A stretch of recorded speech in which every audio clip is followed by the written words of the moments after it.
Boleh jadi dia pun terjebak dalam pemikiran yang menurut saya keliru. Boleh kan? Boleh kan saya menganggap orang lain keliru? Boleh kan?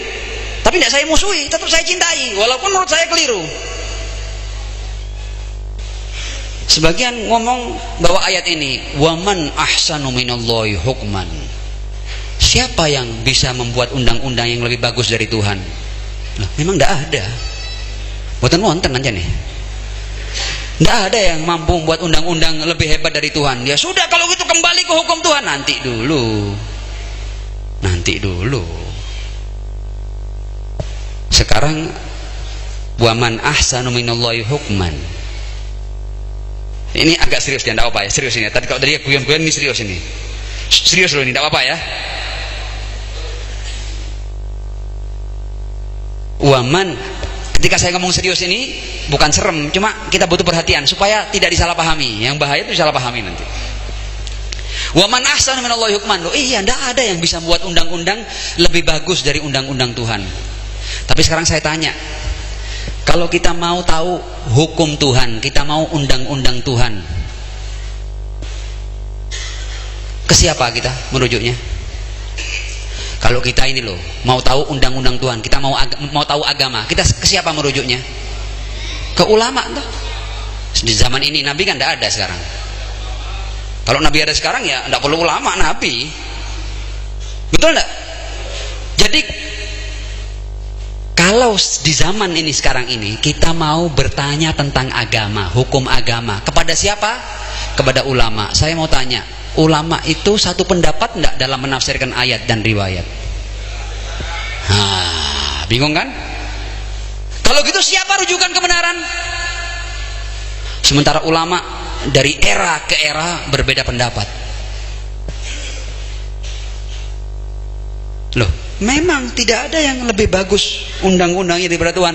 Tapi siapa yang memahami undang-undang Tuhan? Kalau di zaman Nabi wakil resmi Tuhan ada, nah kita berbeda pendapat, satu memahami ayat begini, satu memahami ayat begitu, tinggal datang ke Nabi niki anu geger gini, punya perbedaan pendapat. Satu menafsirkan ayat ini begini, satu begini. Yang benar bagaimana? Oh, Nabi bisa mengatakan dua-duanya salah, yang benar ini loh. Yang kamu yang benar, yang kamu yang salah.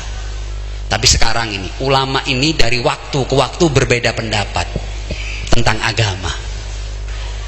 Kita merujuk ke siapa? Kalau tidak ada wakil resmi Tuhan?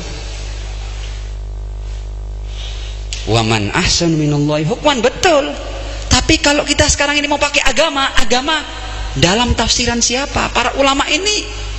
Ya Allah, kalau sejarah ikhtilaf nanti Pak Yai biar cerita ya. Ikhtilaf di antara ulama ini hanya urusan beda menafsirkan ayat dan riwayat ini, sudah berapa banyak darah yang tertumpah. Hanya urusan menafsirkan ayat dan riwayat.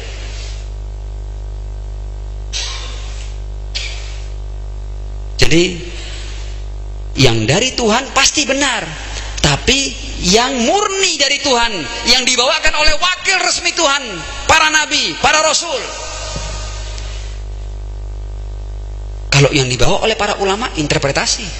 Mereka tidak paham persis apa maksud ayat dan riwayat, dan bukti bahwa mereka tidak paham persis maksud ayat dan riwayat, mereka berbeda pendapat sepanjang sejarah. Kalau mereka tahu persis maksud ayat dan riwayat, tidak ada perbedaan pendapat. Adanya banyak perbedaan pendapat ini menunjukkan bahwa mereka tidak paham persis, makanya berbeda. Jadi agama itu memegang kebenaran absolut di zaman wakil resmi Tuhan. Di zaman siapa? Wakil resmi Tuhan. Jadi kalau agama interpretasi, sama, itu hasil kreasi manusia, jadi budaya itu, bukan kebenaran yang pasti. Sama, pemikiran manusia tidak selalunya salah, sebagaimana juga tidak selalunya benar. Ada kultur-kultur yang jelas-jelas keliru, ada kultur-kultur yang baik.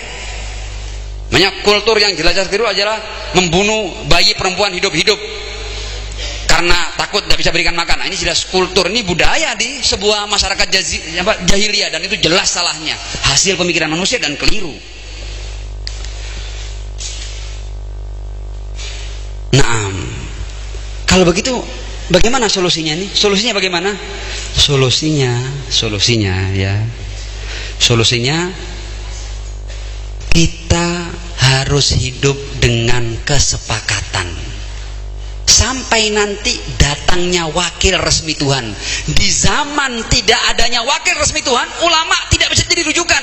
Bukan berarti kita merendahkan ulama, sebab mereka berbeda pendapat dalam banyak hal. Tidak bisa jadi rujukan.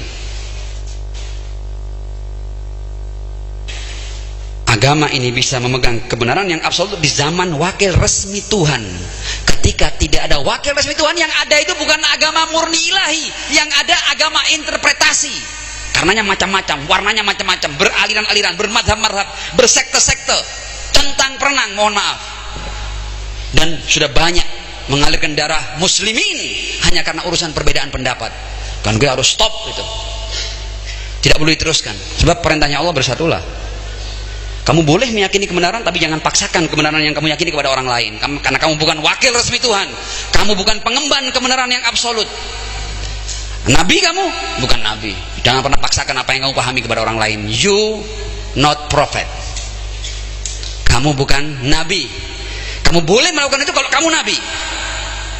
Ini supaya kita cerdas. Sebab kadang-kadang orang itu saking cintanya dengan Islam, ketika dikatakan waman ahsanu minallahi hukman, siapa yang lebih bagus undang-undangnya dari Tuhan, wah, semua mau mengganti kesepakatan yang sudah luar biasa ini. Nabi saja, Rasulullah di tengah-tengah masyarakat Madinah, ketika hidup di tengah-tengah masyarakat yang tidak semua mereka menerima kenabiannya, Rasul hidup dengan mereka dengan kesepakatan-kesepakatan. Nabi loh ini. Lihat perjanjian-perjanjian Rasul dengan orang-orang Yahudi, dengan orang-orang Nasrani, perjanjian-perjanjian. Sebab apa? Sebab mereka tidak meyakini kenabiannya. Kebenaran absolut dari saya ini akan diterima kepada orang-orang yang mengimani saya. Tapi ada orang-orang yang tidak mengimani saya, meskipun saya mengemban kebenaran absolut, saya tidak bisa hidup bersama kecuali lewat kesepakatan-kesepakatan, perjanjian di antara kita, ada tanda tangan kita. Masa kita mau lebih laju dari Nabi? Jangan dong. Jangan. Free kick nanti. Itu kartunya bukan merah lagi, lorek itu sebenarnya. Sudah terlalu pelanggaran. Kalau kita mau balap Kanjeng Nabi, buatan saya, jangan balap Kanjeng Nabi. Kita harus ikut di belakangnya. Wa ma atakumur rasulu fakhudhuhu wa ma nahakum anhu fantahu. Nah, sekarang ini sudah di akhir ya. Mohon maaf kalau kepanjangan. Saya tidak niat panjang kayak gini. Tapi sudah diizinkan tadi, ya akhirnya ngomong. Jadi di zaman belum datangnya wakil resmi Tuhan, pandai-pandainya kita membuat kesepakatan di antara kita. Kita ini yang sudah multi etnis, multi ras, multi suku, multi agama, multi madhab, multi sekte, multi pemahaman, yang kadang-kadang sesama pengikut madhab Syafi'i, apa dikira pandangannya ketika menerjemahkan fatwanya Syafi'i sama semuanya? Tidak, beda-beda. Menurut saya Syafi'i pendapatnya begini, menurut saya lain lagi. Loh, ini kita ngomong kenyataan. Jadi jangan sampai karena tidak cerdasnya kita memahami situasi dan kondisi dan memahami permasalahan, akhirnya kita tukaran terus, geger terus kita ini. Tinju itu ada rondenya, pakai 1, 2 selesai. Ini kita kayaknya muslimin tidak ada rondenya, tanpa akhir ronde terus. Kayaknya mau dibuka lagi ini, digelar lagi ini pertarungan antar umat ini. Oh, jangan, harus selesai, harus diakhiri ini. Dan yang mengakhiri mulai setiap kita ini, kita suarakan kebersamaan, kita suarakan saling menghormati pendapat, kita keluarkan cinta. Kata Imam Ali bin Abi Thalib, manusia itu ada 2. Ada kalanya dia saudaramu seagama, atau paling tidak kamu kan sesama manusia kan. Masa kamu sama manusia mau jadi kanibal kamu? Tuh, kita ini kadang-kadang sok anti kanibal, tapi kita kanibal. Ya kan, ketika kita memerangi manusia, lo itu saudaramu sesama manusia. Bagaimana kamu izinkan dirimu untuk memerangi sesama manusia? Harus berakhir ini. Masa 2 tambah 2 4 tidak bisa jumlah kita? Jangan. Nah, kembali ke masalah, Allah sudah menjanjikan, dan ini disepakati oleh seluruh agama, seluruh aliran, seluruh ideologi. Kalau Islam yang diwakili oleh Sunnah dan Syiah, semuanya meyakini konsep Mahdawiyah, Imam Mahdi. Kalau Anda tanya kepada orang-orang Kejawen, mereka meyakini Satrio Piningit. Kalau Anda tanya kepada orang-orang beragama di Eropa sana, mereka meyakini Messiah. Anda tanya di suku Maya, di berbagai macam ideologi, semua mereka menanti bahwa akan datang Raja Adil di akhir zaman yang akan memenuhi dunia ini dengan keadilan. Ini kesepakatan seluruh ideologi.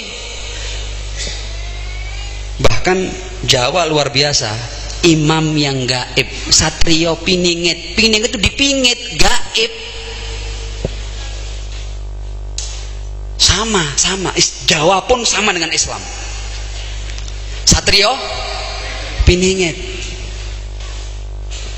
Sampai datangnya sang satria sejati itu yang dinanti oleh seluruh umat manusia ini. Dan nanti ketika datang seperti para nabi, betul dia bukan nabi, dia tidak akan bawa risalah baru, dia akan menjadikan risalah yang dibawa oleh Muhammad sallallahu alaihi wasallam memenuhi seluruh penjuru dunia ini dengan keadilan. Tapi dengan mukjizat, Apa mukjizatnya? Jadi tidak laku. Ada orang mengaku Imam Mahdi tidak laku. Nanti itu seperti ketika Nabi itu ngomong saya Nabi, bawa Al-Quran, mukjizat. Nabi Musa ngaku dia Nabi, tongkatnya mengalahkan seluruh tukang sihir, tongkatnya membelah lautan, tongkatnya menenggelamkan Firaun. Ada mukjizat, ada bukti. Wakil resmi Tuhan selalu dengan mukjizat, selalu dengan i'jaz. Dan nanti sahibul asri wa zaman, Imam Mahdi yang menjadi kesepakatan seluruh ideologi di dunia ini, dia akan datang dengan diawali suara dari langit. Ada suara dari langit yang menjadi itmamul hujjah kepada seluruh umat manusia. Nanti itu zaman wakil resmi Tuhan nantinya sebagai wasi Rasulullah Shallallahu Alaihi Wasallam. Kita berdoa mudah-mudahan zaman itu segera disegerakan oleh Allah Subhanahu Wa Taala.